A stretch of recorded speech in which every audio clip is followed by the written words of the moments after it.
The basic laws of health. Incorporate those 8 laws. They sound simple.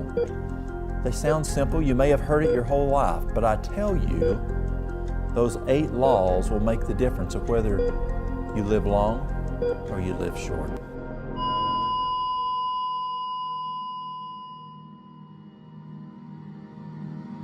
The things that you can grow in your garden, that you can put in your kitchen, that's where your medicine cabinet should be.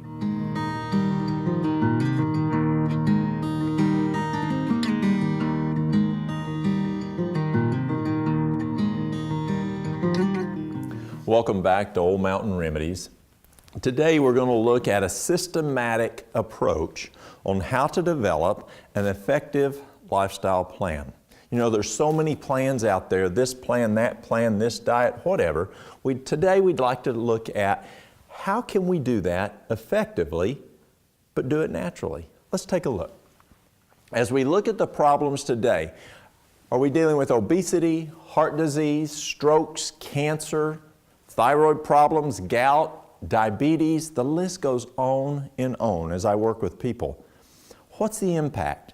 Not only is there an impact on the person who has that chronic disease, but what's the impact on society? Let's look. The 11 most costliest disease in the United States. Number 11, AIDS or HIV, $24 billion a year. Hyperlipidemia is $34.5 billion a year. Kidney disease, renal issues, $38.1 billion. Mental disorders, $57.5 billion. Arthritis, $74.4 billion. COPD or asthma is $79.6 billion. It's interesting that they have the two together. They are separated, COPD and asthma, because you're going to see over the next probably year asthma fully fall out of COPD, chronic obstructive pulmonary disease. Obesity, $147 billion. Cancer, $157 billion. Dementia, this is interesting, the third most costly, dementia, $159 billion. Diabetes, $176 billion. And the big guy, $193.4 billion, heart disease. If you look at all that, $1,140 billion, $500 million a year in the United States to treat those 11 diagnoses. Now I have the 10 most deadly on the left. I have the amount of people that die each year. And then just to kind of make it to where we can kind of get a little reality of how many people are dying, the number on the right would be how many 747s, first, second, third class type 747s, would be crashing each year. I think that is what would get people's attention if we lost that many 747s. So let's look. Chronic liver disease and cirrhosis, 36,427 people die each year. That's 87.6 Boeing 747s crashing each year. If one Boeing 747 crashed, that would get folks' attention. Septicemia, 38,156. Chronic kidney diseases, 47,112. Influenza and pneumonia, 56,979. Diabetes, 75,578. Alzheimer's disease, 84,767. Strokes, 128,978. Chronic lung disease, 149,205.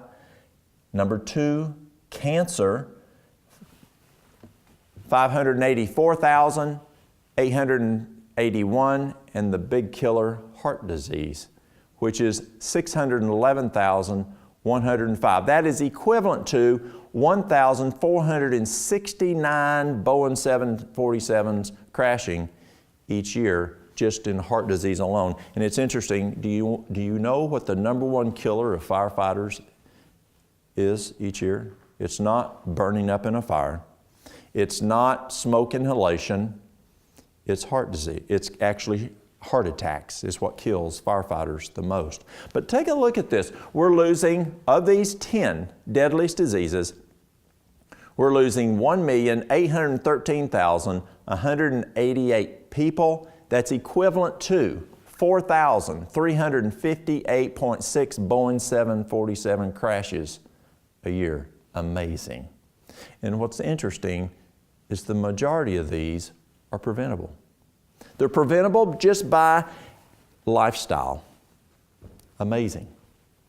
As I work with people and they come in and they have challenges, and I say, I'd like to help you. Here's what you need to do. No, I just want a pill. I want a healthy pill, but I don't want to change my lifestyle. It takes lifestyle. If I had as I've mentioned before, a piece of a sandpaper, and I rubbed my arm, and it started bleeding, and you put something on there, and I kept rubbing it then, and kept coming back and fixing it, and I kept rubbing it. It's not going to heal until I quit rubbing it with sandpaper. The same thing's true with lifestyle. So what are the two top root causes? It's appetite and being sedentary. That is the two major causes. As we look at these chronic diseases, what's the major cause? To fix a problem, you have to get to the root cause. Your wife's saying that she drives her car down the road, it pulls to the right. And you notice that her front tires are wearing out. And you say, no problem, I'll take it down to Terry and he'll put a new set of tires on there. Terry puts a new set of tires on there, and 10,000 miles down the road, you notice the tires are wearing again. Take it back down to Terry, your tire guy, and Terry goes, no problems, I got tires, I'll put new tires on there. And he puts tires on there again. And 10,000 miles down the road, your tires are wore out again. And Terry goes, no problem, I got tires. And he puts more tires on there. But what did Terry not do? He didn't fix the front end alignment. You got to fix the problem. And that's what happens in healthcare, is we're managing signs and symptoms and we're not getting to root cause. And that's what we'd like to look at today.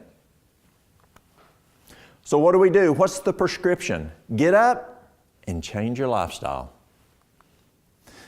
When we work in healthcare, we're used to looking at API, assess, plan, implement, and evaluate. Well, we added then MAPI. What's the mission? If you have a patient with problems, you want to assess the problem. You then make a plan to taking care of that patient. Then you implement that plan, and then you evaluate that plan. Is it working? Well, I'd like to use that same tool as we develop an effective lifestyle program today.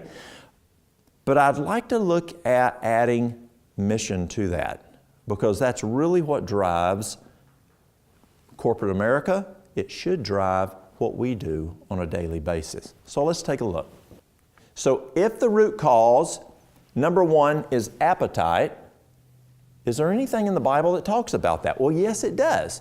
Let's go back. Whether therefore ye eat or drink or whatever you do, do all to the glory of God. So that means when I sit down at the dinner table and what I put in my mouth, or when I'm out and I'm grabbing something to drink, or when I'm out driving and I pull into a restaurant and I look for something to eat and I put that in my mouth, whether therefore ye eat or drink, do it to the glory of God. Does it matter what we eat? Absolutely it does, and we'll talk about that in just a little bit. Then we look at 1 Corinthians 6, 19 and 20. What? Know ye not that your body is the temple of the Holy Ghost which is in you, which ye have of God, and ye are not your own. I work with people and I tell them, you need to quit smoking. I had a young lady just yesterday. She contacted me and she says, Mom only has 4 weeks to live. Is there anything we can do?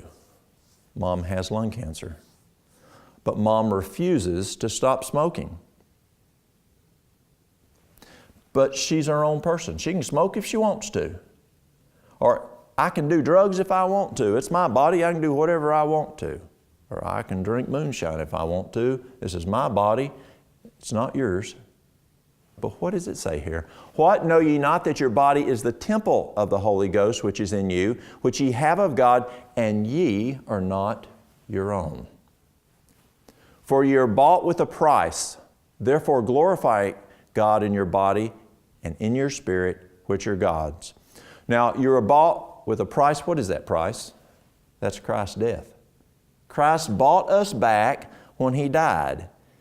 We don't belong to ourselves. We can't make that decision, I can do whatever I want to. I'm independent. No. Now let's go back and it gets even more serious. Again, know ye not that ye are the temple of God, and that the Spirit of God dwelleth in you? If any man defile the temple of God, him shall God destroy. For the temple of God is holy, which temple ye are. And I believe that God allows diseases to come. And that's how you're destroyed. And so we have a choice. The Bible is full of if-then statements. It reminds me of when I was in college and I took a computer course, computer language called Basic Language, and we wrote it in if-then statements. If then, if you obey, here's the consequences. The Bible's full of it. David, if then. Moses, if then.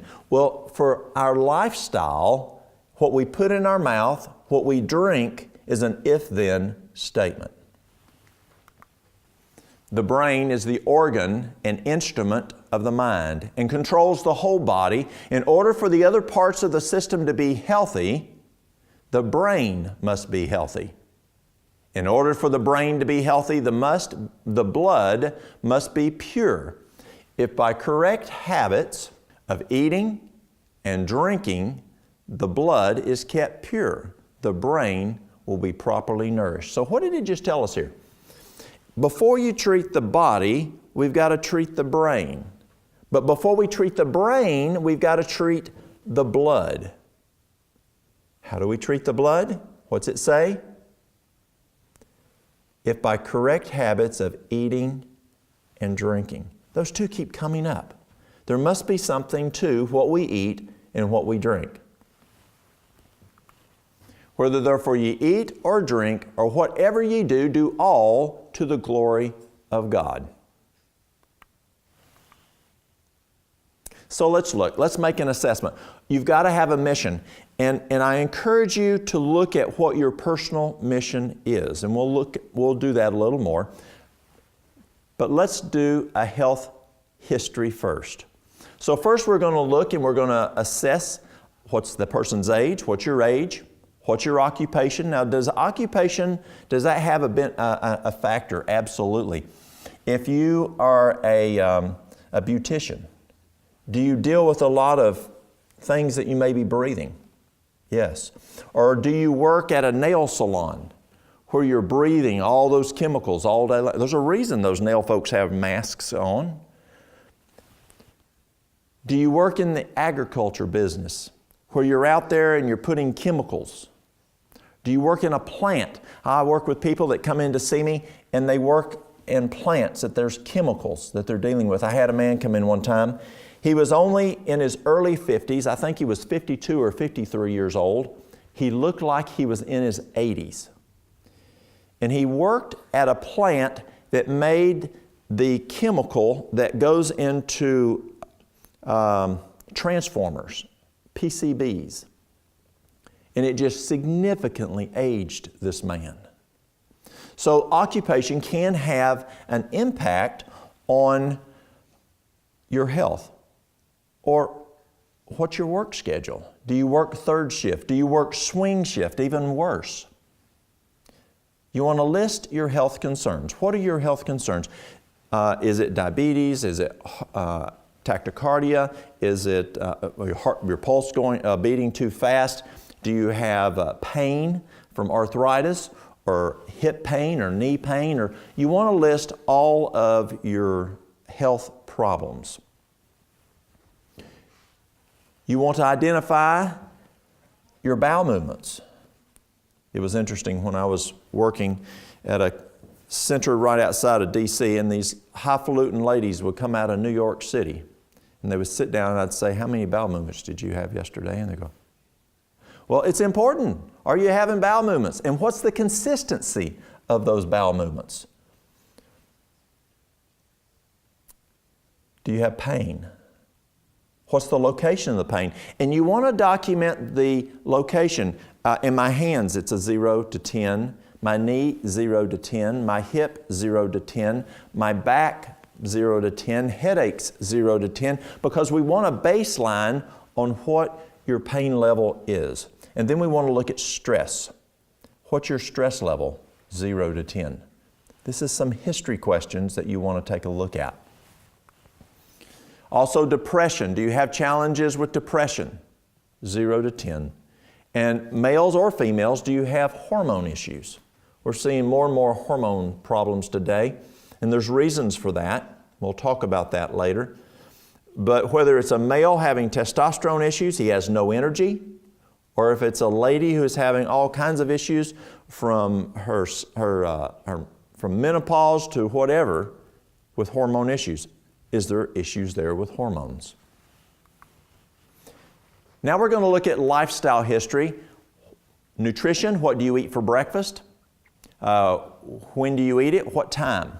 What time of the day do you eat breakfast? If it's consistent, write that down. Or if you may eat it, you may not eat it, what time those may be. And then what do you eat for breakfast? What's the range of things that you may eat for breakfast? Is it Hardee's? Is it a coffee? Or are you sitting down eating a healthy breakfast? Then you want to look at dinner. Dinner's that noon meal. And what time are you eating it? What do you eat it? What do you eat? And so you want to write those down also. And then supper. When do you eat supper? And what do you normally eat? And then do you eat between meals? You want to write that down. And I hope y'all are writing all this down, because this is what you're going to use to develop that systematic plan that we're talking about here. Do you eat between meals? And if so, what time do you eat between meals? And what do you eat between meals?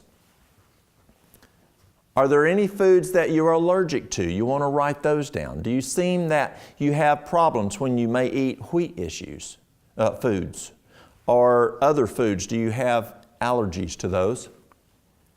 And now you want to look at exercise. Can you describe your exercise program? What type of exercise? What time are you exercising? And what's the duration of your exercise? A lot of folks will say, oh, I walk at work. My nurses used to say, well, I push the med cart. No, that's not exercise.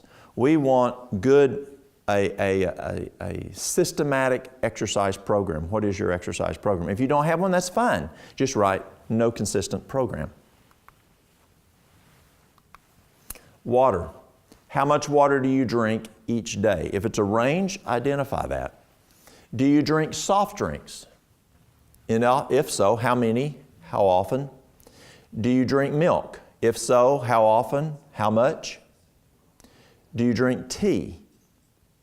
Now, some people, there's herbal teas, and then there's teas like sweet tea. I'm from the South, and folks love their sweet tea down south, and they drink a lot of sweet tea. I've got a fellow in the fire department that would drink enough sweet tea a day that had 2 cups of sugar in that sweet tea. How about coffee? Do you drink coffee? If so, how much and how often? So you want to document what you're drinking each day. And if it's a caffeinated drink, identify its caffeine in it. Now, in this lifestyle survey that we're doing, you want to look at how much sunshine do you get each day. Are you clothed? Is it just your face? Is it just your hands? Are you getting your arms? In the wintertime, it's a lot more difficult where it gets cold. And then you want to look at temperance. Temperance is making the right decisions, making the right choices. And we want to look at, do you use tobacco? If so, how much? How often? Do you use alcohol? And if you use alcohol, if so, how often? How much? Do you use illicit drugs? If so, how often and how much? Do you watch television? If so, how often? How much? It's amazing how much time, and we'll look at that, how much time is spent watching television. Or how about, do you use the computer? If so, how much? How often? Pure, fresh air. Some parts of the world, some parts of the country, there's more pure air, but some places there's a lot of pollution. Another reason that we should move out of the city and move into the country, up in the mountains, out in an area that we don't have to deal with the challenges of the city. Pollution is one reason that we should be out of the city. And rest. What time do you go to bed? What's the range? People I sit down with, I ask them, what time do you go to bed? It could be 11 o'clock, it could be 3 o'clock, 4 o'clock in the morning. I don't have any set time. Well, if that's the case, 11 to 4. What time do you go to sleep? Now, just because you went to bed does not mean you're getting to sleep. And some people may lay there for 3 hours trying to fall asleep. What time do you get up? What's the average hours of sleep that you get each night? What's the quality of sleep? Is it good or is it poor? If it's poor, why is it? Is it because you're a felon, you're having prostate issues and you have to get up 3-4 times a night to go to the bathroom? Or is it because the kids, you have a young baby? Is it because you're in the city and you live next to the fire station and every time that fire truck goes out on a medical call or a fire call, it wakes you up? Why are you having poor sleep? Is it because you have pain? Your back hurts, your neck hurts. The other is trusting in God. Do you go to church?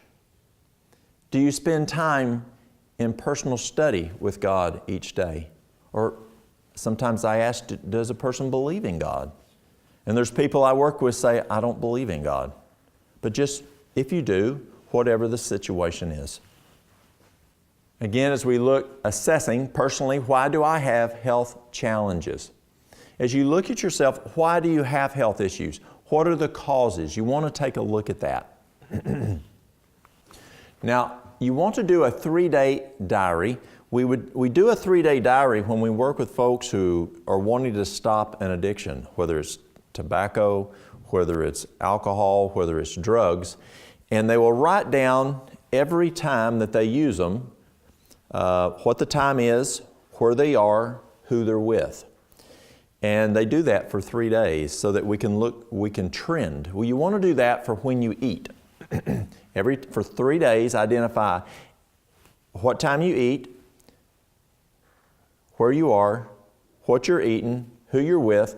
I don't care if you just stop by the M&M machine, grab some M&Ms and eat it, or if you go by and grab some chips. Every time for 3 days, write down every time you eat something, what time is it, what you're eating, what's the occasion, is it a meal, or is it just grabbing something to eat, and who you're with.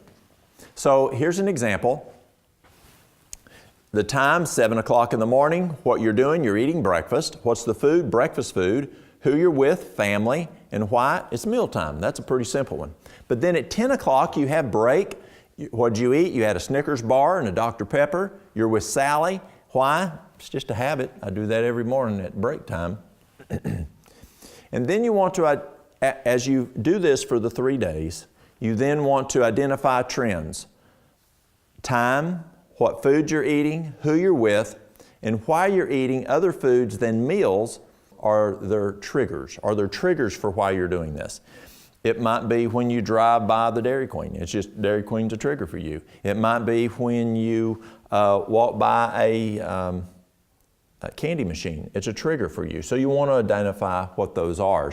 Then you want to write the specific identified trends down. It could be break time's a trigger. Riding in the car's a trigger. Certain stressors. It could be when I'm stressed when this situation has, or when I get stressed like this, I just eat. Or it could be when I'm watching television. It could be when I'm on the telephone. Whatever those specific trends are, you want to identify those. Now we're going to get into the plan. We've assessed, we're now making a plan on API. His most effective temptation today, listen to this, guys, this is amazing. His most effective temptation today, Satan comes to man as he came to Christ with his overpowering temptations to indulge appetite. Satan is constantly on the alert to bring the race fully under his control. His strongest hold on man is through the appetite. And this he seeks to stimulate in every possible way. Does he do that well? Absolutely. And it's getting worse and worse. When I grew up as a boy in the mountains of East Tennessee, there wasn't a lot to stimulate you. But today, it's everywhere. Their taste, their appetite is their God. And when the axe is laid at the root of the tree and those who have indulged their depraved appetites at the expense of health are touched, their sin pointed out, their idols shown them, they do not wish to be convinced. And although God's voice should speak to them directly to put away those health-destroying indulgences, some would still cling to the hurtful things which they love. They seem joined to their idols. Now, what's the idol? Appetite. Now, this is scary, y'all. This is amazing. And God will soon say to His angels, let them alone. So, as we are tempted, as Satan puts those temptations of whatever it may be on your list, God allows us to make decisions. And there comes to a point that God said, just let them alone. That's what they want to do. I had a man come into me, a very smart man. He came in and he has diabetes. And he came in and he said, Walt, I'm looking for something healthier to address my diabetes, to manage it. And I said, why don't you just reverse it? I know the fellow, we're friends. Why don't you just reverse it? He says, I can't. I said, why can't you? He said, because I don't want to change the way I eat. Just period. Years ago, I had a patient. He was a renal patient, a dialysis patient, and this gentleman liked fried chicken, loved fried chicken. And his wife would get him fried chicken. And so I told his nephrologist, Dr. Gordino, I said, JJ, I said, Mr. So-and-so, he won't quit eating fried chicken. As you all know, if you're a renal patient, you don't eat fried chicken if you're having problems with renal issues with dialysis. And his physician said, you know, Walt, it's his choice.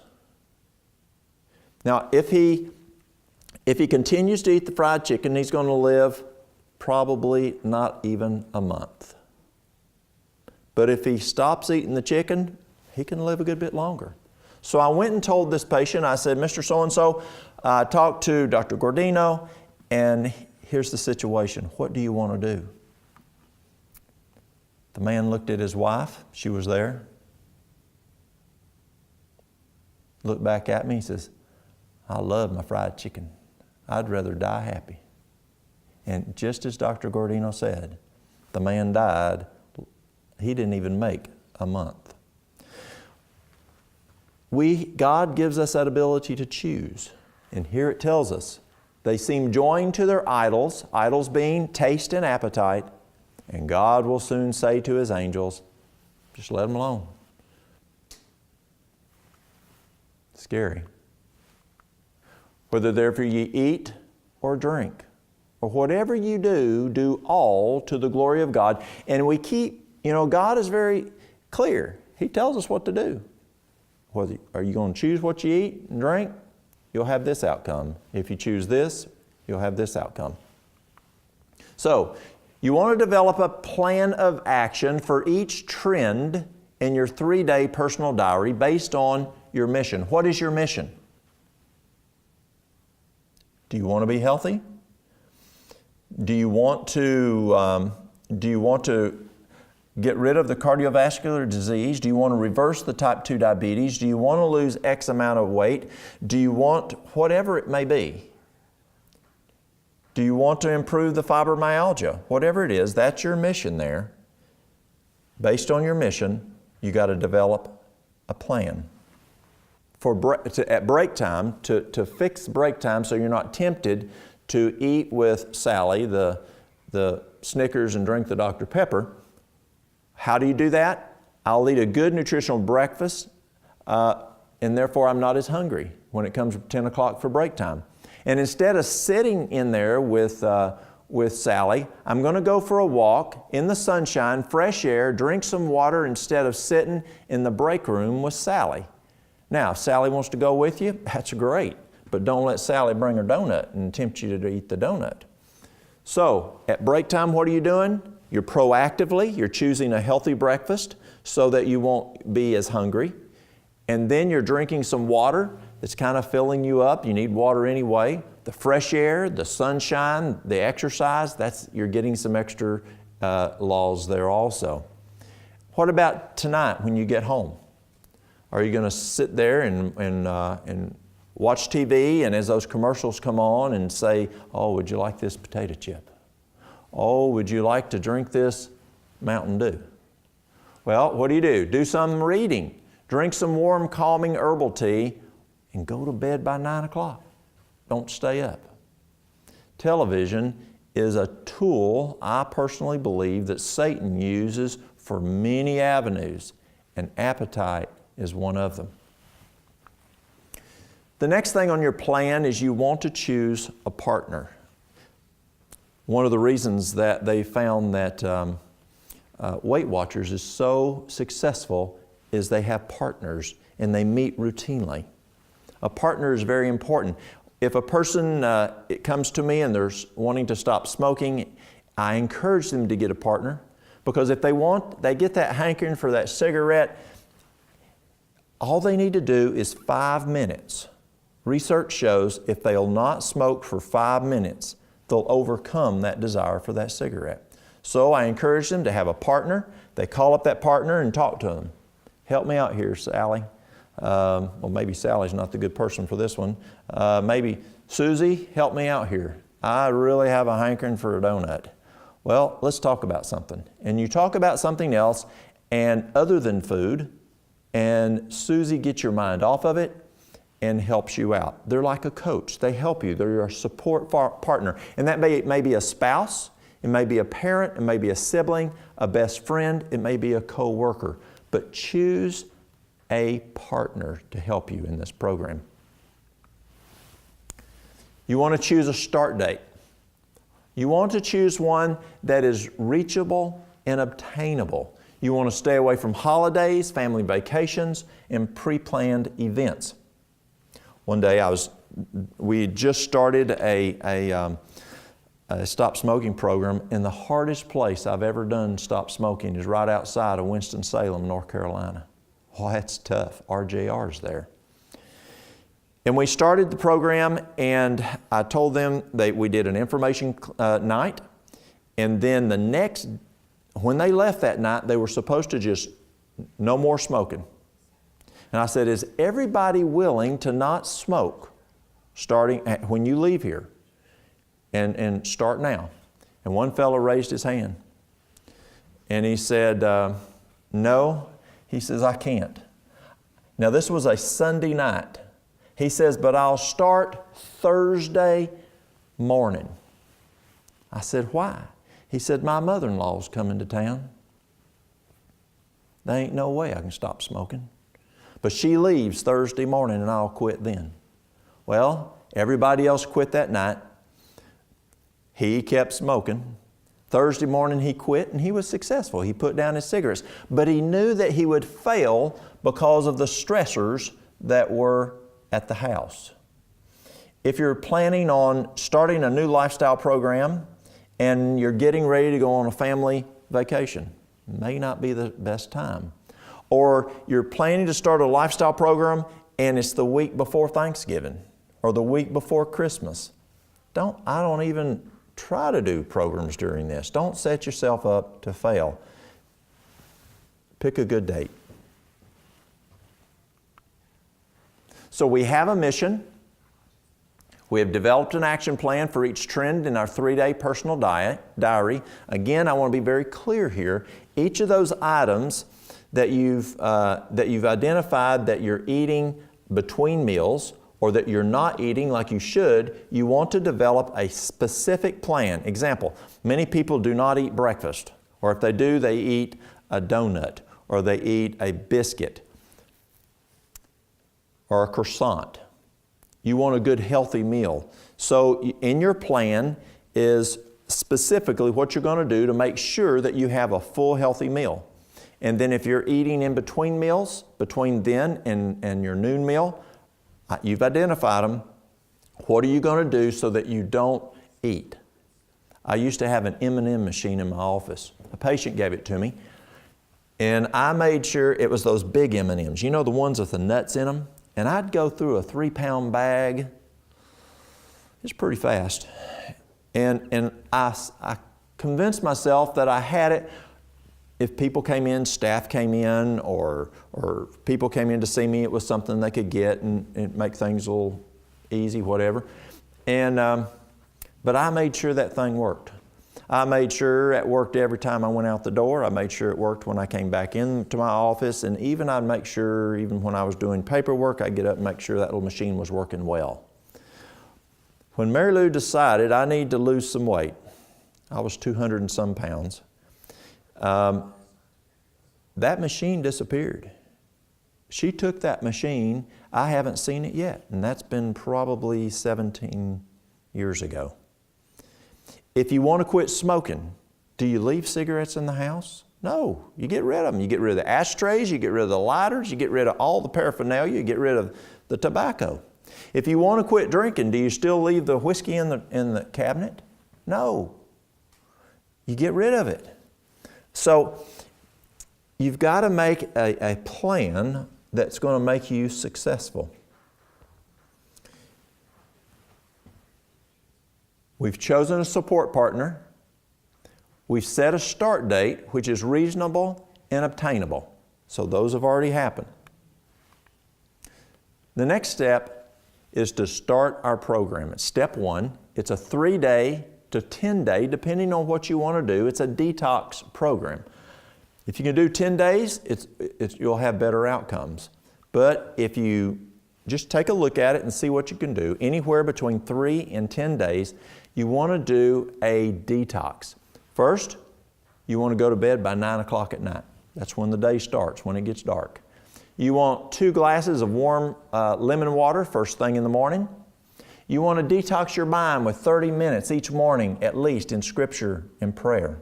Do we need to detox our mind?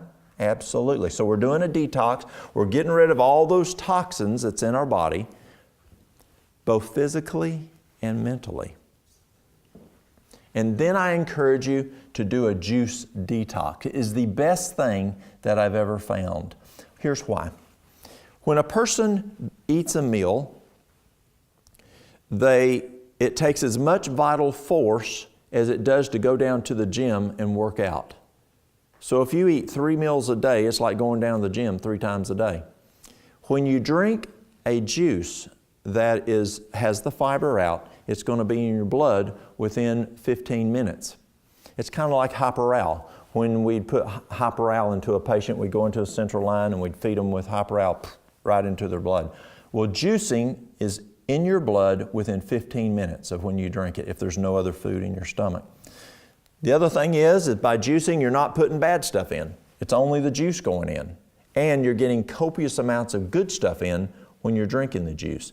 And I encourage vegetable juice. If you want to use a little apple with it or whatever, that's okay. But mostly vegetables, because there's so much nutrition in it and not as much sugar, and we want to really detox you.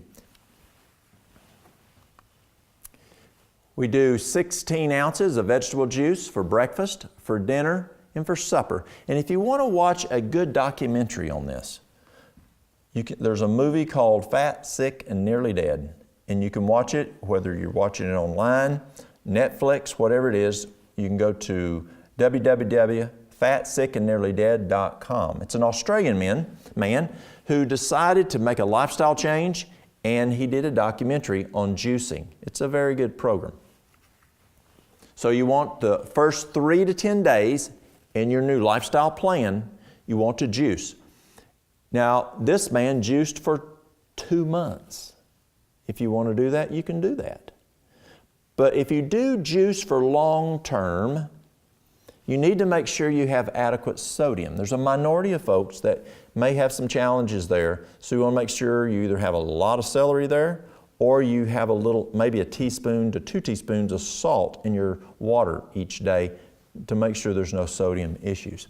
It's usually not a problem, but it's just a safety. You want to detox your body. At bedtime, you're going to bed at night, you're drinking 2 glasses of warm water with lemon in it. You are having your worship and prayer each morning for 30 minutes. You're juicing. And then you want to do a liver gallbladder detox. And you want to exercise outdoors in the fresh air.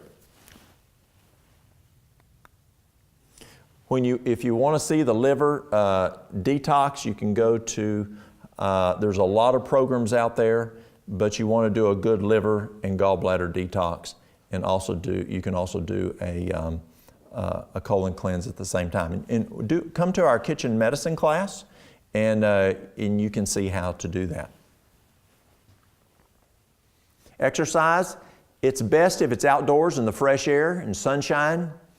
It's amazing the difference in outcomes when a person exercises outside in fresh air versus inside in the stale air.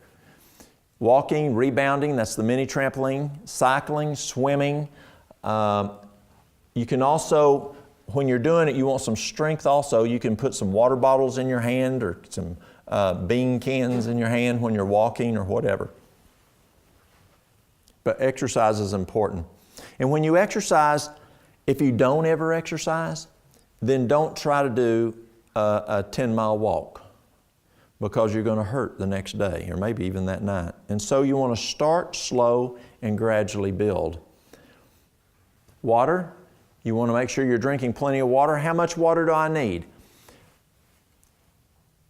If you're less than 128 pounds, you need 4 water bottles a day, and so that's a half a gallon. If you're over 129 pounds, you need your body weight divided by 2 in ounces. Now that's just to get started. That's if you're sitting on the couch. But if you're out exercising, if you're out sweating, then you're going to need even more.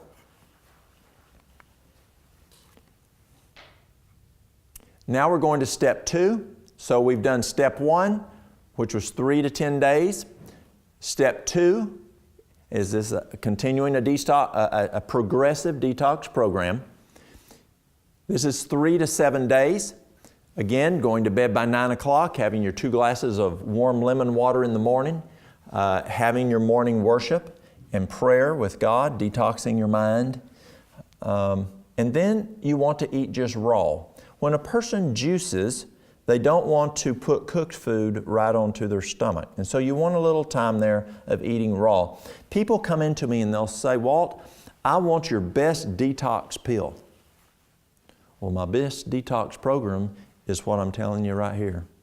It works better than any pill. It works your whole body instead of just down through your digestive, and maybe it affects the liver and the gallbladder a little bit, but this will do the whole body, the mind and everything. So you want to eat raw. So for breakfast, some raw fruit. For dinner, some raw veggies, but no dressing. Supper, you can fast or drink some vegetable juice. You want to incorporate cilantro, parsley, chia seeds, flax seeds, aloe vera, sea vegetables, etc. The next item is you want to do your continuing. If you did the step 1 in just 3 days, and you haven't finished your gallbladder cleanse, then you want to continue that liver gallbladder cleanse through this process also. Exercise, again, outdoor, fresh air, sunshine, and your water. Step 3. This is 5 or more days. We're progressively detoxing. Again, you're going to bed by 9 o'clock. You're drinking your 2 glasses of warm lemon water each morning. You're spending your time at least 30 minutes in prayer and study with God. And then you're doing the Duke diet. The Duke diet was started in 1934 by Dr. Kempner. And it's been going for 82 years. Amazing, amazing program. Very simple, but we use it in our detox program. For breakfast, you get 1 cup of brown rice with 3 servings of fruit. Now you can go to Duke and do this, but they'll charge you $6,400 to eat this diet. Plus you have to have a motel room and you have to have a gym fee. I encourage you just to do it in your own house. For breakfast, 1 cup of brown rice that's cooked with 3 servings of fruit. For dinner, 1 cup of brown rice with a salad that's no dressing, no salt, no cheese, no meat. Just the dressing just the salad, no dressing. You can squeeze some lemon on it, but you don't want anything else on that salad. For supper, you can either fast or drink some vegetable juice like you did the first 3 to 10 days. And also you want to incorporate cilantro, parsley, chia seeds, flax seeds, aloe vera, and sea vegetables. And that you can go 5 at least days. You can do longer if you want to. It's a great program. The Duke diet is the best diet that I have ever found to reverse cardiovascular disease. To show you how healthy a diet it is, at Duke they will leave their patients on that diet for 1 year if they have significant cardiovascular disease. And all those patients are eating is for breakfast is that brown rice and the fruit, and then the brown rice and the salad. That's what they're eating, just those there. Now, let me give you some suggestions on the brown rice. Depending on how long you eat it, at Duke, you just eat the brown rice. You don't put anything else in it.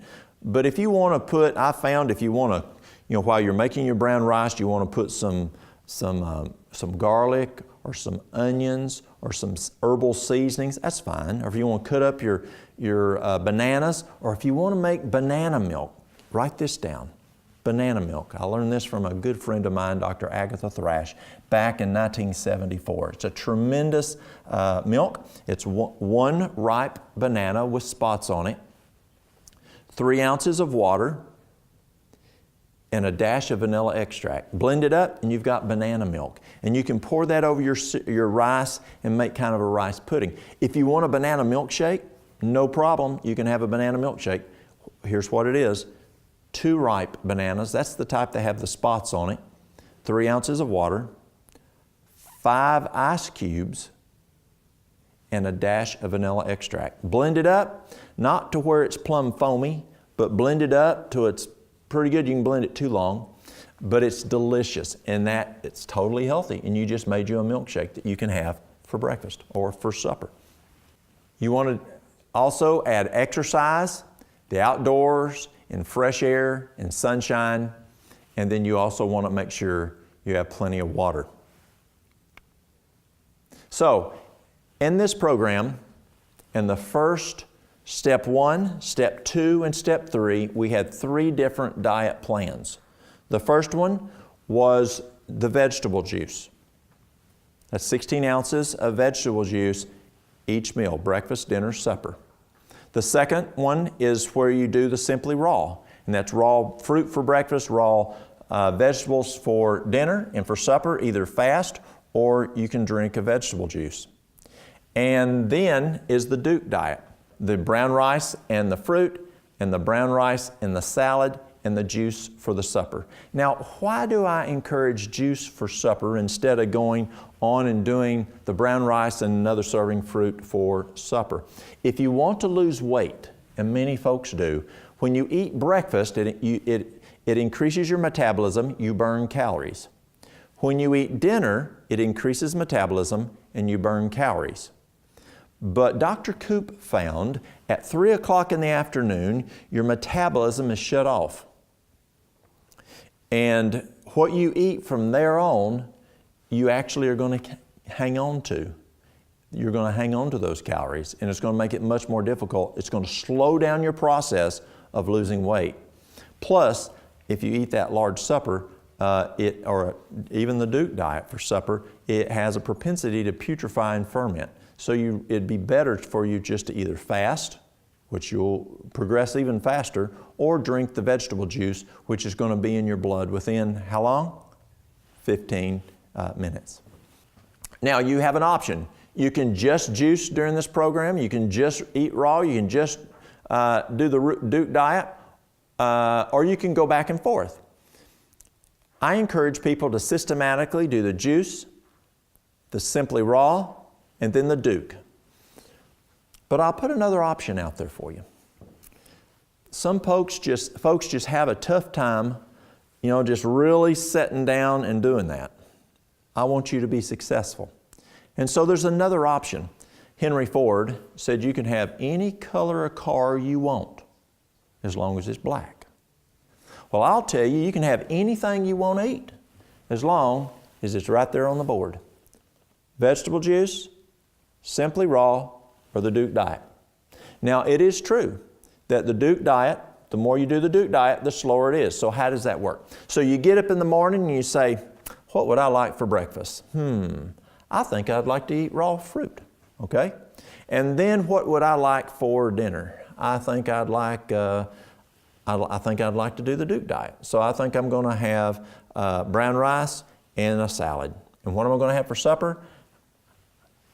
I think I'll do some vegetable juice. And I encourage you to always put the vegetable juice for supper because you'll go a whole lot faster if you'll do that.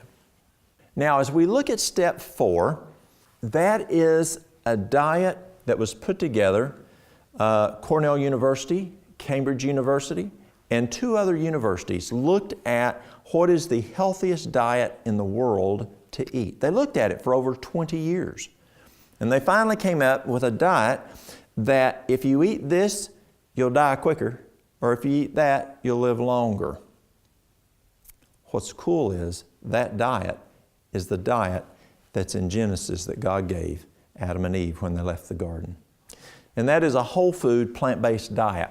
And so what do you do on step 4? Step 4 is enjoy the benefits of the most healthy diet for the rest of your life. Now, you need to look at this as not just a diet, but a lifestyle. Now, people ask me, what's my diet? Well, I'm on a diet. I eat a whole food, plant-based diet.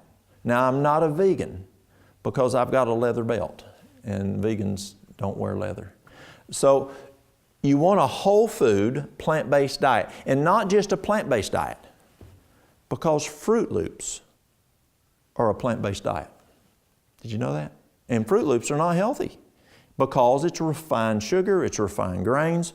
So you want a whole food, plant-based diet. And that is your maintenance diet that you're going to live, according to Cornell and Cambridge, you're going to live 15 years longer. 15 years longer than the person, your next door neighbor, the guy sitting next to you at work who's just eating that standard worldly diet. So what do? It's the New Start lifestyle. New Start because we're talking about, we'll go through those in a few minutes, but it's a lifestyle. Again, you're going to bed by 9 o'clock. You're eating, drinking, you're still going to do each morning that 2 glasses of warm lemon water first thing in the morning. You're still going to detox your mind with at least 30 minutes of time with God in scriptures and in prayer. But then there's that whole food, plant-based diet. Now I'd like to take a little break and go back to the kitchen. Now we're in this Old Mountain Remedies seminar, and you watched us in the kitchen, in kitchen medicine. We're going to go back to the kitchen, and we're going to explain physiologically what's going on in the digestive process and why you need this whole food, plant-based diet. We'll see you back in a moment. Welcome back to the kitchen medicine cabinet. Does it really matter what we eat? Does it really matter what we drink? Well, let's take a look. Let's say that I went and I took, and this is sugar, and I took and put sugar in this glass. I'm going to put 15.5 teaspoons. Now, I normally do this with children, and their parents are sitting out in the audience, and so I'll have a child take this, and they will count out 15.5 teaspoons. So this is 2, 3, 4, 5, 6, 7, 8, 9, 10, 11, 12, 13, 14, 15 and a half. So I'll ask you mothers out there, is this okay? 15 and a half, nearly 16 teaspoons for your child to go and just eat? Absolutely not. Why? Well, it's going to blow their immune system. They're going to go crazy. They're going to bounce off the walls. It's going to rot their teeth. So no, I probably would not allow my child to eat 15 and a half teaspoons of sugar. But wait a minute. Would you allow your child to drink a glass of water? Nice, pure water. Is it okay, Mom? Grandmother, is it okay? Sure, we can do that. But what if we do this?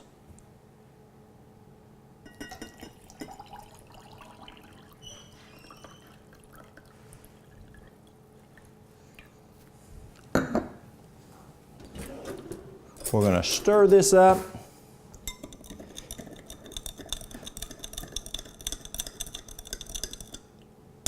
What now, Mom? Would it be okay for Junior to drink this or Sissy to drink this? It's water, but it's got 15 and a half teaspoons of sugar. What do you say? Well, what we don't realize many times is there is as much sugar in this as there is a 20-ounce Dr. Pepper. Now, 20 ounces is nothing today. Kids are drinking multiple of these. Sometimes they're drinking a 48-ounce, a 36-ounce. This right here will blow your child's immune system for the about 73%. Your child's immune system is going to be blown about 73% for the next 4 hours. No way, would you say? Well, let's take a look. Let's look at the anatomy, some physiology of digestion. When we eat our food, it goes into the mouth where we chew it and we break it off with our teeth, we chew it up, we mix the saliva with it, and as we swallow it, it goes down the esophagus into the stomach and breaks it down further. Then from there, it goes into the duodenum, into the small intestines. It breaks it down more there with the pancreatic enzymes. And then it's absorbed into the villi. They look like shag carpet. Remember shag carpet, Mom and Dad and Grandma? And it's got a little vein that runs on the outside. And in the middle, it's got the lymphatic system going through the middle. And it sucks it up. So whatever goes through our duodenum in the small intestine that's broke down small enough, the villi suck it up. It's kind of like vacuum cleaners. And whatever's a micronutrient, not a macro, but a micronutrient, it soaks it up, and that's how quickly it gets it into the blood, because the blood's right there on the edge of that villi. Well, let's look at this juicer. We've got the mouth, we've got the throat. Now, I don't have a stomach in here, maybe in this area. We got teeth down here, but whatever comes out of this right here, on this side here, the juice is what's going to be soaked up into the blood, like it'd be going into the villi there. And then whatever comes out here would be the fiber that goes out the waste. So let's take a look.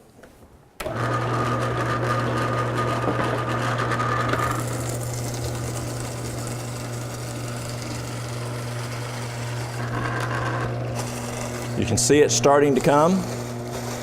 Got a little loose stool there at first. Here it comes. Now we've got some nice fiber coming out, just like it's supposed to do. Let's put some celery here.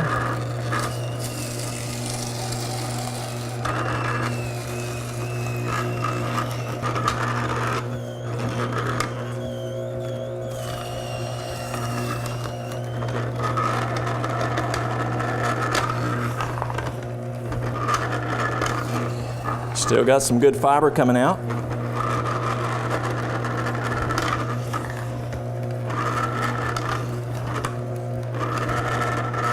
Got some great juice there. But what about a little kale? Now this is packed full of nutrients. Super, super packed.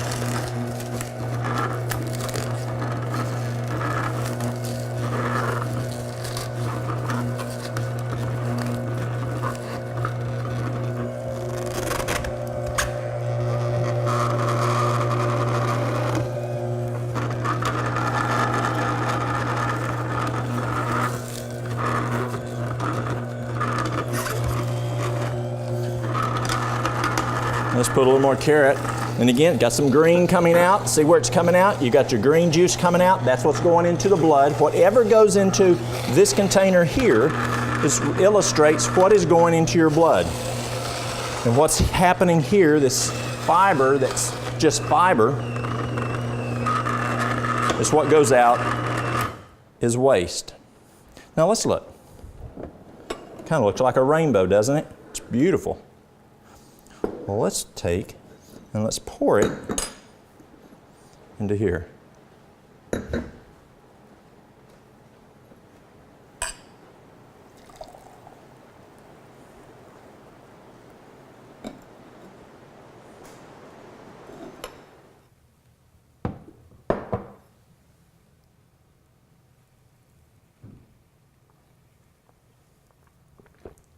Delicious.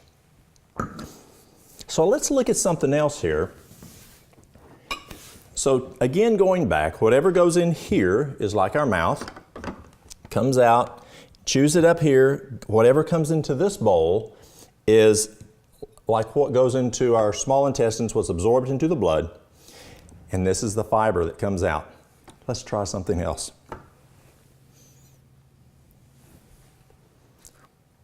A chocolate eclair.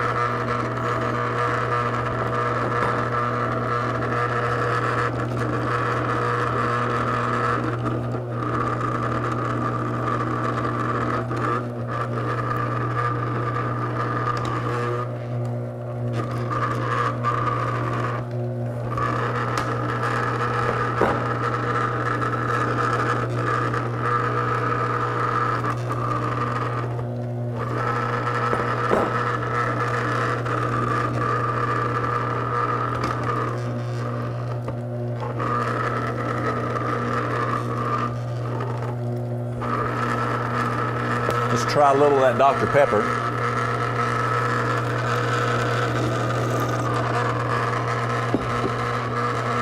And let's try something else here. Let's try some Pringles.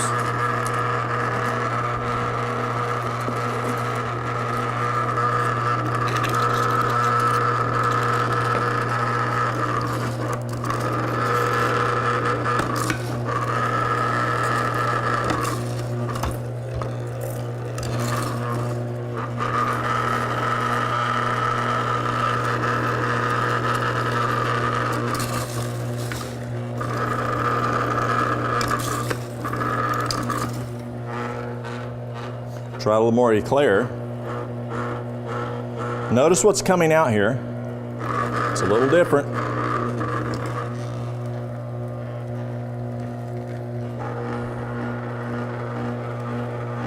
Not a lot of good fiber coming out yet.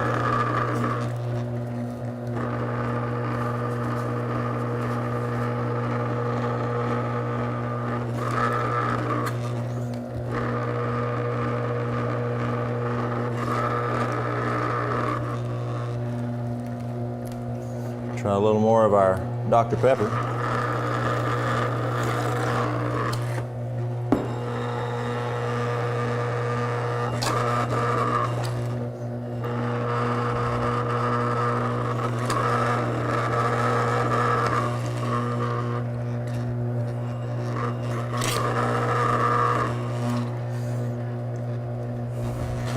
Now, why aren't we getting a lot of fiber out of here? Well, because fiber, we'll try a little more Dr. Pepper.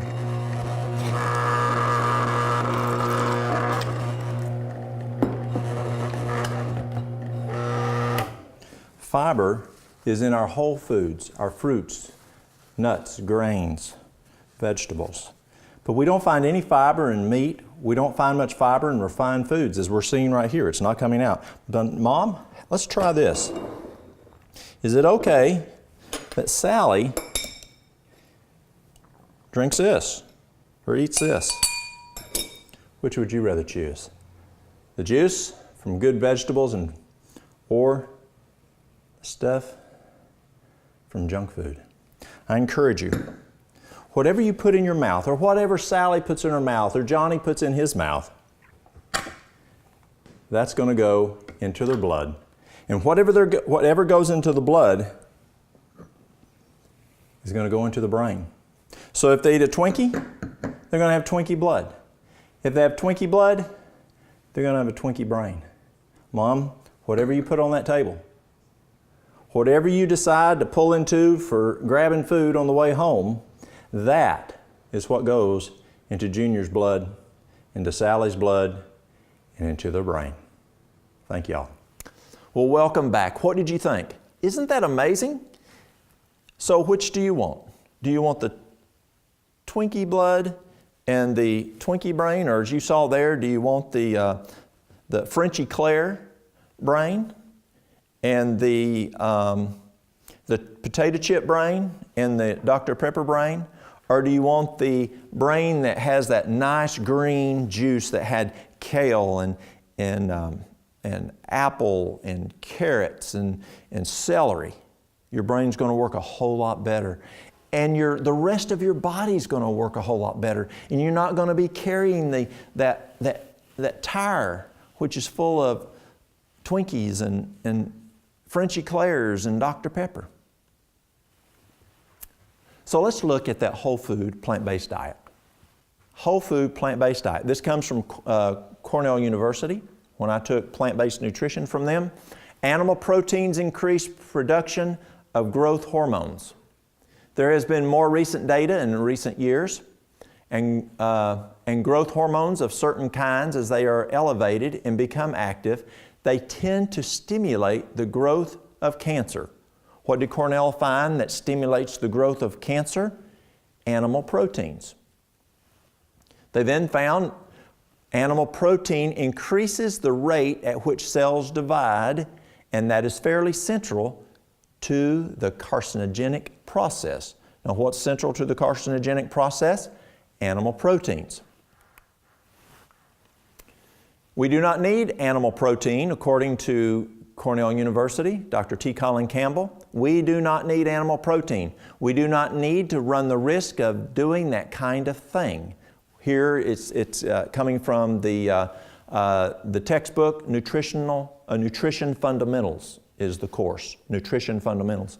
And that kind of thing is the diseases that we were discussing there.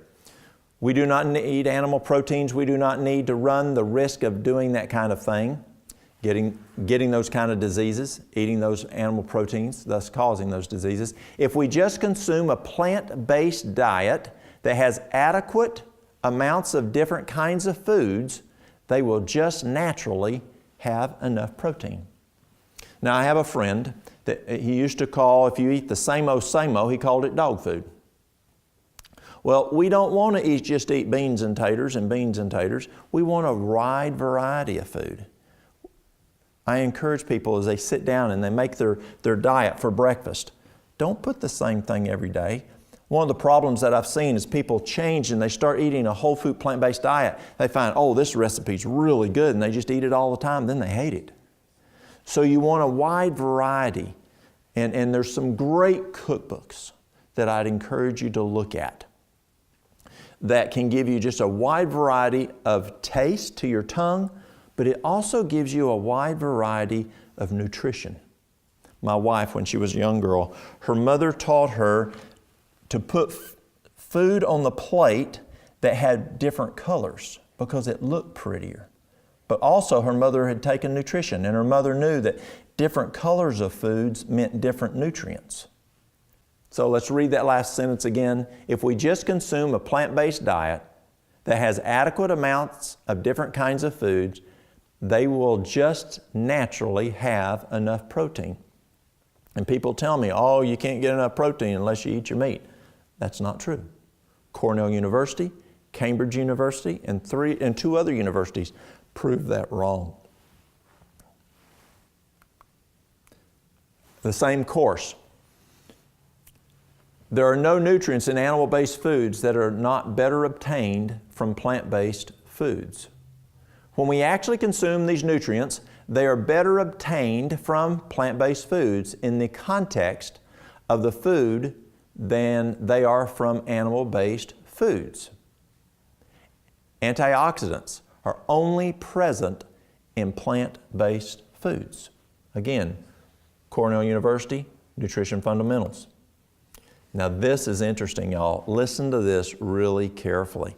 Casein represents about 87% of the protein in cow's milk. So of the protein that's in dairy, 87% of that protein is called casein. A reasonable shift in the level of dietary protein consumed turns cancer on and off even at relatively advanced stages of disease. And what Dr. Campbell did and his staff at Cornell University is they could literally turn on breast cancer, turn off breast cancer by giving the patients, by giving dairy, taking away dairy, giving dairy, taking away dairy. They could turn it on, turn it off, turn it on, turn it off. Amazing. Casein is the most significant chemical carcinogen ever discovered. Did you hear that? Now, what is casein? Casein is the major protein that's in milk, ice cream, dairy ice cream, cheese, milkshakes, sour cream, if it's a dairy product. So you can insert, instead of casein, you can insert milk products. Is the most significant chemical carcinogen ever discovered. In the minds of most people, that would be absolutely heretical, but we did it very carefully and from multiple different perspectives and published the results in the very best cancer research journals. Now, Cornell University is not that little community college down the road. And I'm not saying bad about community colleges, but they just don't have the resources to have that super department that studies nutrition. Cornell is a huge school that does really good research on nutrition, and that is what they found. Plant-based diets protect, now this is from the course Diseases of Affluence. Plant-based diets protect against these diseases. Animal-based diets do not. Let's read that again. We're talking about diseases of affluence. That's a course. We studied all kinds of diseases. Plant-based diets protect against these diseases in that course. Animal-based diets do not protect the body from the diseases. Animal-based diets tend to promote these diseases. Plant-based diets tend to protect against these diseases. It's a no-brainer. So, a whole food plant-based diet. How do you develop that program? So for breakfast, you can look at fruits and nuts and grains. And as we look at grains, I encourage you to do some research on gluten. We used to have wheat that had 16 chromosomes, and still parts of this world we do, and we've talked about this earlier in this series. But Monsanto has changed that from 16 chromosomes to 42 chromosomes. And so, as those changes, we're seeing a lot of health issues as folks have super hybridized the wheat out there today. So for breakfast, a good breakfast, which breakfast should be the main meal of the day. We should eat breakfast like a king, eat dinner like a queen, and if you do eat supper, eat it like a college student or a pauper. So, breakfast, fruits, nuts, grains, gluten-free. Dinner, that's the noon meal. Vegetables, nuts, grains, gluten-free. Supper, eat light, smoothies, juice, fruit. It's interesting. Growing up on a farm, generations of farmers are pretty smart folks. And when you have to grow your own food, there's a lot of time. When you have to put the food up, there's a lot of time. My grandparents, my great-grandparents, my parents found out that when you eat supper, you just don't sleep as good. You just don't feel as good. So why waste all that time that you had to go out there and hoe that garden and pick it and put it up and fix it, and then you got to fix it for supper. You got to wash the dishes when you're finished. So we didn't have normal supper. In the summertime, our supper may be some watermelon. It might be some cantaloupe. It might be a little bit of popcorn, or in the wintertime, we'd eat maybe some soup. But that was it. We didn't eat a typical American supper until we left and went to the city and became city slickers and started eating supper like everybody else. And we felt different. So that's what a whole food plant-based diet consists of. I encourage y'all to get some good cookbooks that are whole food plant-based. There's just all kinds of them out there, some great products, and take a look at those recipes. And I'm sure there's cooking schools possibly in your area. Go on YouTube and look at and just do cooking schools and learn these new recipes. Okay, vegetable juice. Whether for supper or just once a day before a meal, juicing is great nutrition each day. I encourage you, as you go to step 4 and you go to that whole food plant-based diet, to still drink vegetable juice every day. Drink a quart a day. Dr. Mercola encourages his patients and those around him to drink 1 quart of vegetable juice. You could do a pint in the morning about 30 minutes before breakfast, and then eat your breakfast, and then drink a pint of it for supper. But vegetable juice is just so nutritious for us. 1 quart of vegetable juice a day. There's celery and cucumbers, and add your dark green leafy vegetables, your kale and your dandelion and those guys. Lemon, ginger, carrots, beets. All of those just packed full. And don't make the same juice all the time. Make different ones, a variety, because they have different nutrients. We talked about this, why wheat and gluten-free. Some of the problems that we're seeing with the new wheat: weight gain, IBS, irritable bowel syndrome, thyroid problems, skin disorders, inflammation, increased LDL brain function problems. It affects it. You then want to look at exercise.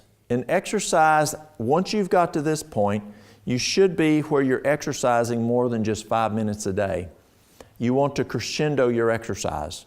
You know, don't just go wide open at first. You want to crescendo, start small and work up.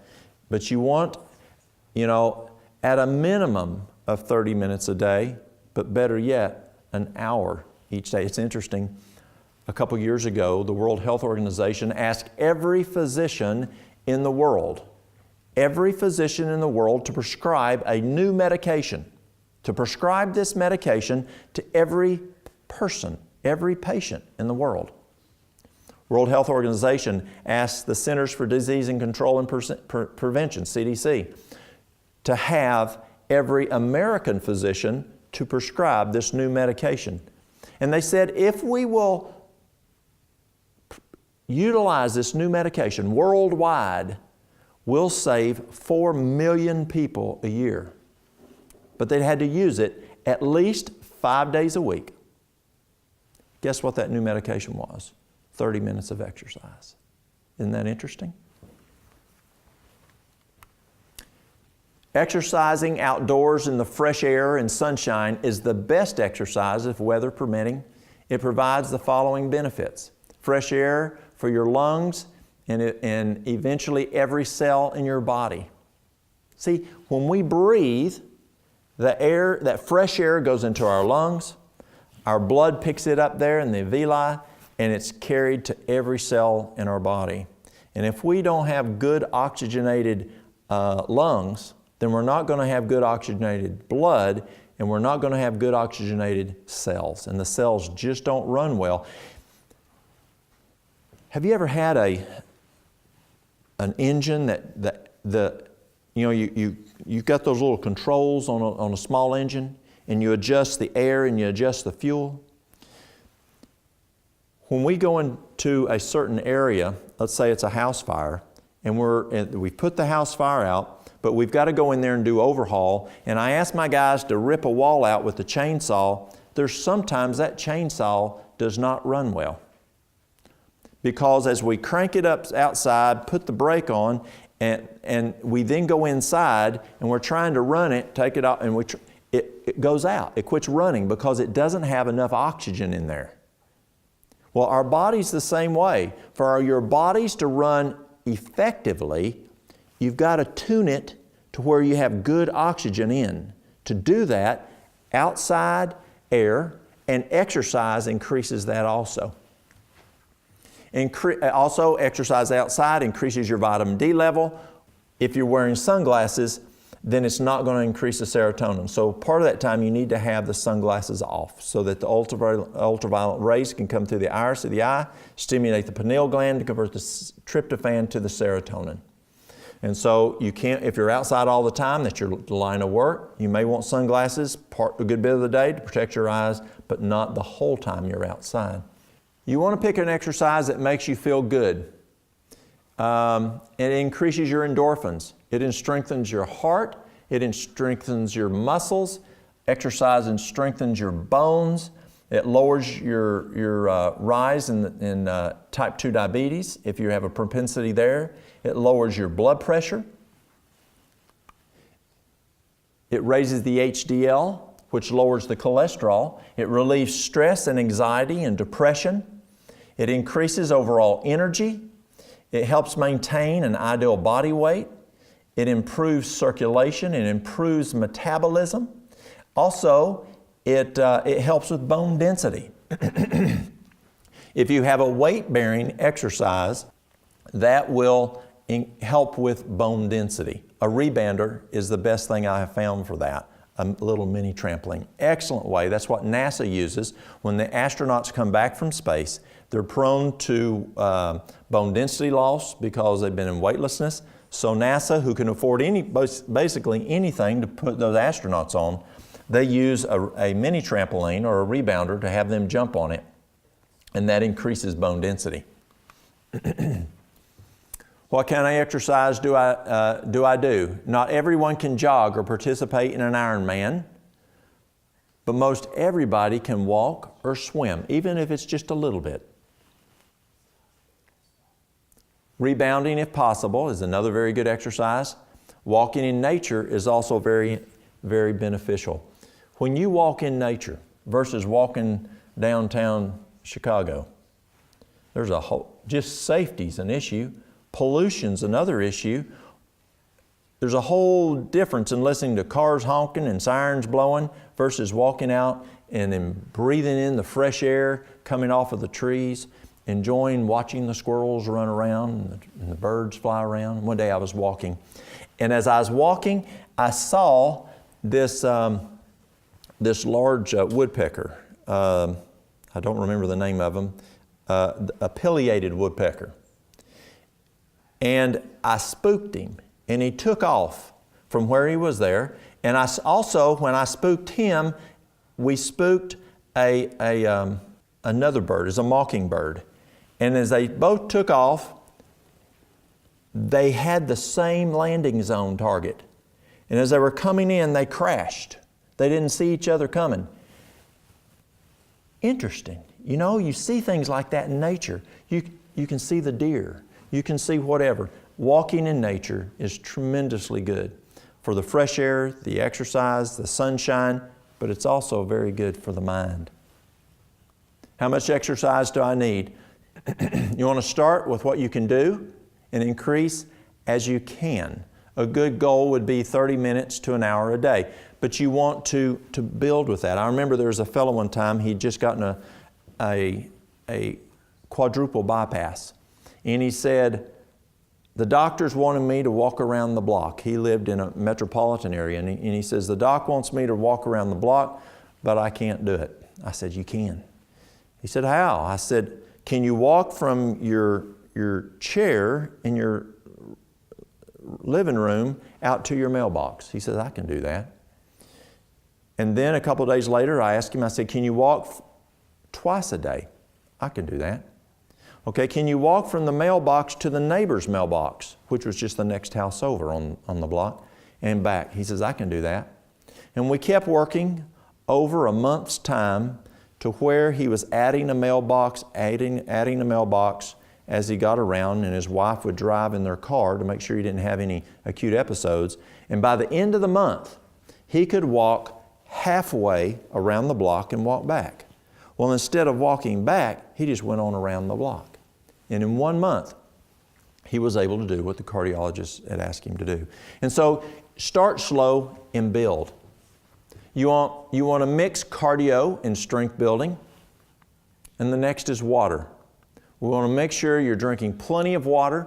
Again, if you're less than 128 pounds, you need the half a gallon, which is 4 water bottles or 4 liters. If you're over 128 pounds, it's your body weight divided by 2. Now, when you're exercising, you need even more water. Water's the best beverage. No sugar, no caffeine, no alcohol, no preservatives. Our brain should be 85% water, and our blood should be 80% water. So we need adequate water. And folks say, I just can't think good. This man came to me one day, and he says, I think I'm getting Alzheimer's. He was 45 years old, and if a person tells me they think they're getting Alzheimer's, they probably don't have it from my experience. And I said, well, sir, what's going on? He says, well, I work in the building industry. I'm a carpenter. He says, but I just can't remember. He says, I just can't remember things. And I asked him, I said, how much water do you drink? He said, I don't drink water. So I encouraged this ratio that I just told you, body weight divided by 2, but then we added an extra 2 quarts because he worked outside. He came back 2 months later, and he said, I haven't thought this well since I was in my 20s. All he was dehydrated, and he thought he had Alzheimer's. Very, very important. Sunshine, the darker the pigment of your skin, the longer the conversion from cholesterol to vitamin D. So you'll need even more time outside. Sunglasses, we talked about that. They can prevent the light from coming in. You want to protect the body from getting sunburnt. Clothing's a good way to do that. Be careful of sunscreens. There's some that are not very healthy for you. And drink adequate amount of water when out in the sun. This last week, we had a wildland fire. It ended up being 1,000-something acres in Tennessee. And there's a lot of fires going on. And when we go, my son and I go fight fires with the United States Forest Service, they require us to drink a gallon of water every hour and a half. And so when you're exerting yourself, you need to drink extra water. Sunshine enhances the immune system. It alleviates pain from swollen arthritic joints. It relieves certain symptoms of PMS. It lowers blood cholesterol levels. Well, how does that do that? Well, it lowers blood cholesterol because when you are in the sunshine, you convert cholesterol into vitamin D. So it's lowering cholesterol. But vitamin D is required to make HDL, the good cholesterol, and the good cholesterol gets rid of the bad cholesterol, and so that lowers total cholesterol. So 2 ways sunshine is going to lower your cholesterol. Temperance, making the right choices. Moderation in the good things, total abstinence in the bad things. You want to disregard things like tobacco, alcohol, harmful food additives. So when you go to the store, you want to make sure that you're looking at labels. Even the choices in our reading, the conversations, and what we watch has a significant impact on the functioning of our bodies. You want pure, fresh air. Pure, fresh air has a significant impact on our brains and on every living cell in the body. On the other hand, living in communities who have high pollution, the pollution has a significant negative impact on the body. You want to practice diaphragmatic breathing. You want to practice breathing with your stomach. You want good breaths, not breathing like a chihuahua where you're just breathing a little up here. You want to sit and stand erect to benefit the maximum air intake from our breathing. Rest. The hours of rest before midnight are worth twice the hours after midnight. In order to get a good full cleaning, benefits of the glymphatic system, that's like the lymphatic system, but it's the lymphatic system in the brain, which is called the glymphatic system, you've got to be asleep by about 9 o'clock. And it only kicks on between 9 and midnight. That's only the time that it works. But for it to work, you have to be asleep. So if you want to clean your brain, clean the cells, detox your brain, flush your brain of those toxins, you got to be asleep between 9 and midnight. Rest allows your body to renew itself. Toxins are removed and enzymes are replenished throughout the whole body. It strengthens the body's immune system, increases healing in infections and injuries, increases brain function, aids in weight control. Significant. If you want to lose weight, you've got to be to bed early, and there's a number of reasons for that. And as we look at the New Start, the last one on New Start is trust in God, trust in divine power. True healing only comes from God.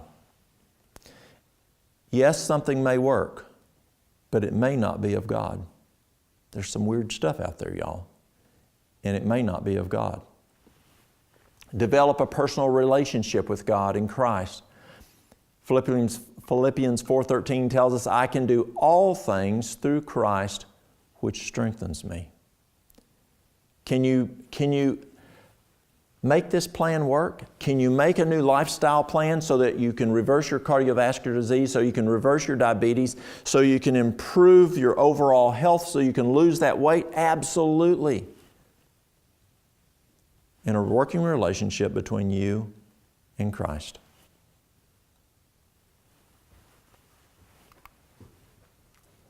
So, nutrition, we have Plan 1, vegetable juice, 3 to 10 days, the Simply Raw, 3 to 10 days, the Duke Diet, 5 days or more, and a whole food diet the rest of your life. That's Plan 1. I encourage Plan 1. That's the most effective. That's what works best. But if you say, Walt, I can't do it, or if you kind of fall off, get back on. I've got 2 grandchildren that recently learned how to walk. The first time they fell down, I didn't say you can't walk no more. They got back up and walked again. They fell down again. They got back up. But there is a Plan 2, and this is one that I did because I didn't know about these others. But I did this one 17 years ago. I mentioned Mary Lou took away my M&M machine. Well, she also did this. I was not eating breakfast. I was not eating dinner. I didn't take time to eat dinner. I only ate supper. And I looked at, I was 200 and some pounds. And in 3 months, I lost right at 50 pounds. And what we did is, she fixed me a good breakfast, and she says, you're not leaving the house till you have a good breakfast.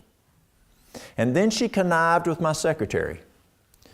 Well, first of all, she got rid of the M&M machine, but she connived with my secretary, and she says, I want you to call in Walt's tray from the dietary department and have it sent to the employee lounge every day. And then at meetings in the afternoons that he has with staff and department heads and whatever, tell him he can't eat any of that food and try to get him not even put food in there. And so my secretary did that. I would be out on the floor checking on patients, walking, making rounds, whatever, going around, checking on staff, and I get the call on my radio. Walt, your tray's ready in the employee lounge. Okay. So I'd go and have to sit down and eat, take time and eat that dinner. Then nothing all afternoon. I couldn't eat either. Couldn't eat during the morning, couldn't eat during the afternoon. And then when I got home, there was no food, nothing, for 3 months. It was tough because I was used to eating then. I'd changed it. But remember, when I was a child, we ate just the opposite. And then when we moved to the city and became city slickers and we just flopped it. Well, I got flopped back the other way. Does it hurt a little bit? Well, it's different. It's a training of the mind. I was actually eating more calories because I was eating a full breakfast. I was eating a full dinner, more calories. But because I was eating it at the right time when the body's made to do it, I was losing weight. Because what you eat for supper, you don't burn those off effectively. So, eat a good breakfast, eat a good dinner, and nothing after dinner. And then go to the whole food plant-based diet. Special needs, stress. You need rest, nutrition, exercise, water, B-complex, magnesium, lithium orotate. In this series, Old Mountain Remedies, take a look at our stress seminar. Because stress is many times the trigger that causes folks to eat more, to eat between meals. You've got to get a control on stress. You can't get rid of it, but you want to manage it. And so watch that seminar. Hormones for women. We talked about hormones possibly being an issue. You want rest, good nutrition. We found that when we juice women, vegetable juice. It provides copious amounts of good nutrition that helps the body then produce the proper hormones. It's amazing. Exercise, water, wild yam cream.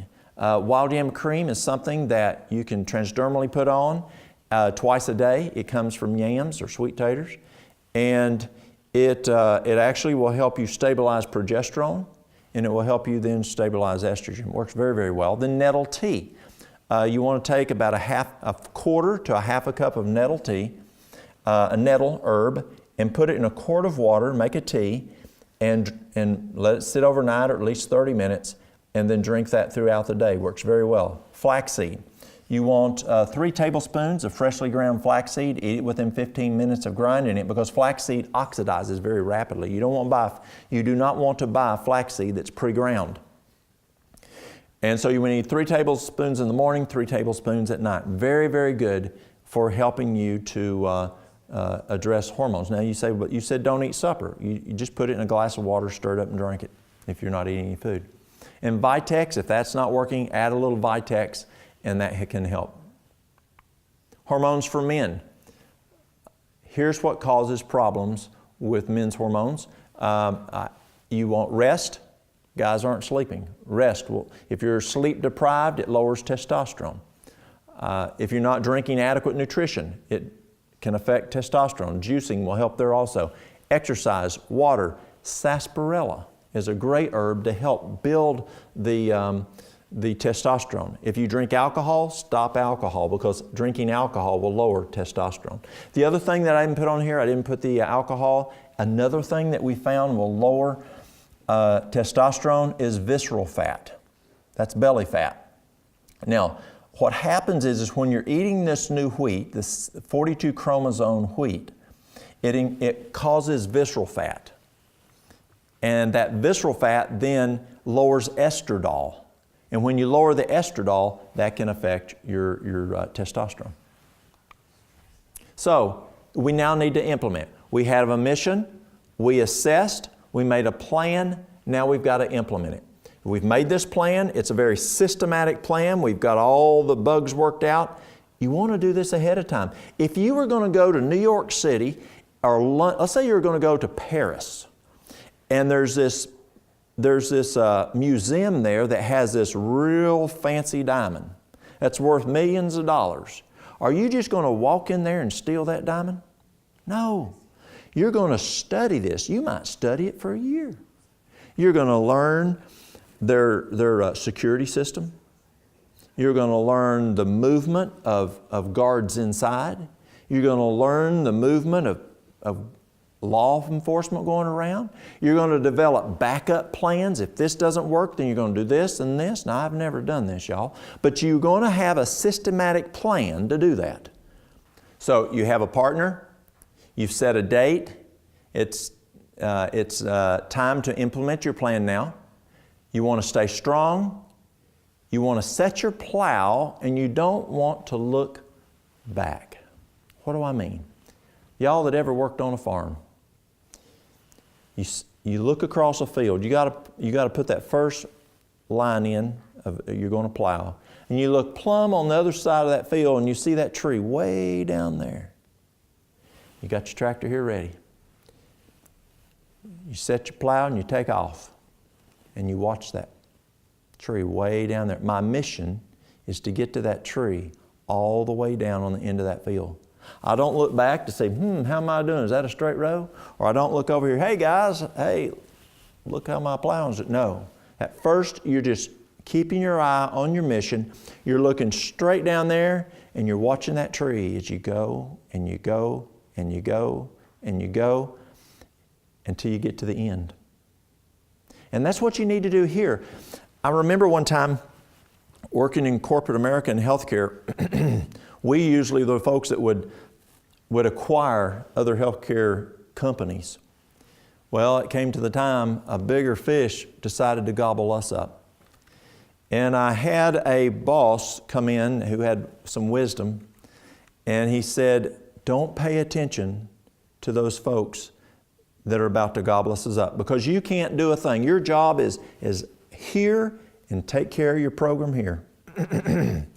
Make sure patient care stays good. Make sure your finances are good, and you'll be okay. But if you take your eyes off of that and you start worrying about what they're doing on this acquisition that's about to happen, someone about to take over us, there's nothing you can do about that, but you'll lose sight on taking care of your own ship.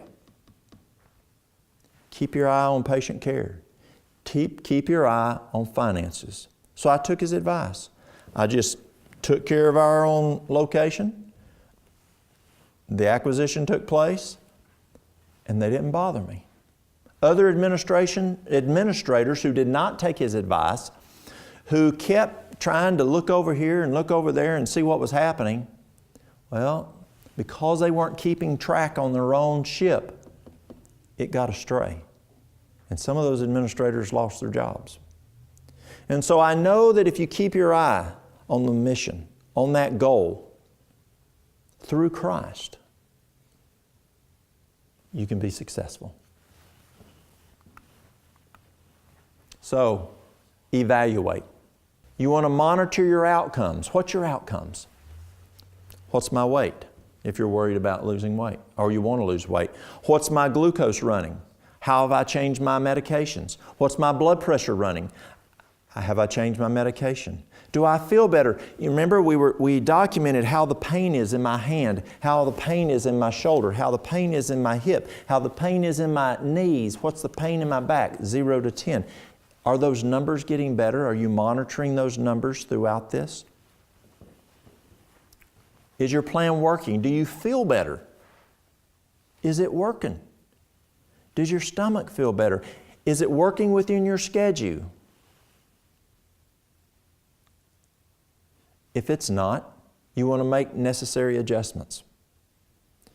If the money's a little, you may say, I have a little more money. I can do it a little more aggressive. I can do this more in exercise. Make the adjustments.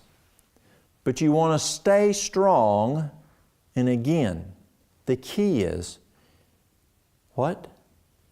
You got to trust God in His strength. Philippians 4:13, and we'll finish this. I can do all things through Christ, which strengthens me. Thank y'all.